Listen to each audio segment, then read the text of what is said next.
It's fantastic for a spindle sander. It's pretty rigid. That's what I like about it is when I do like my charcuterie handles, I got a sand in there. So what? And it's a spindle and it oscillates. So it goes up and down and around. So you're going to get a really nice sand. Yeah, I'll do a little spindle and then I'll switch it out.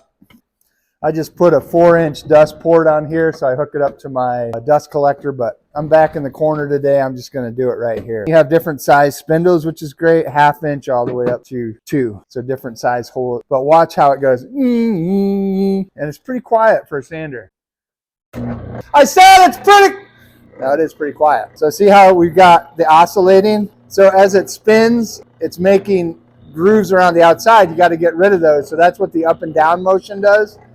So you just set it over. Super easy to control. Take your time, and it's getting nice and smooth. And you can get all different kinds of grit. There's a grit accessory pack. I'll put a link. Pretty inexpensive. I bought one 3 years ago and haven't had to change it.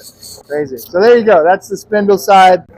Super easy to switch out spindles too. You just unscrew the top. Got a little washer on there. There's different washers for different size spindles.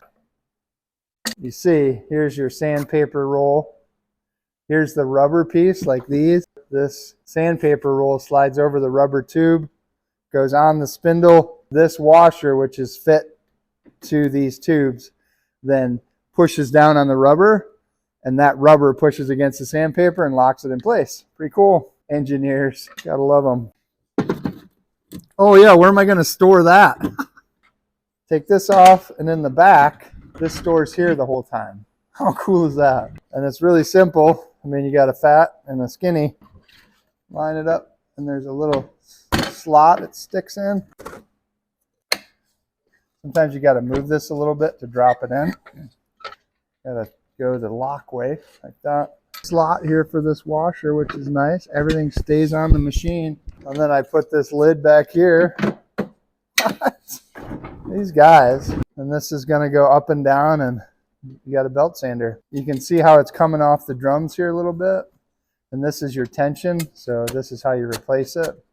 Because you want it right there. And this adjusts that. So as it goes up and down, yeah, I can adjust it to stay on the roller. Nice. It's 90 degrees to the table. But let's say I've got an angled piece. I can angle this table. And then I can match, whatever angle I've got. That make sense? Most of the time I keep it at 90. So zebra wood. That's it. Compact. Everything's right here, stays here. Love it.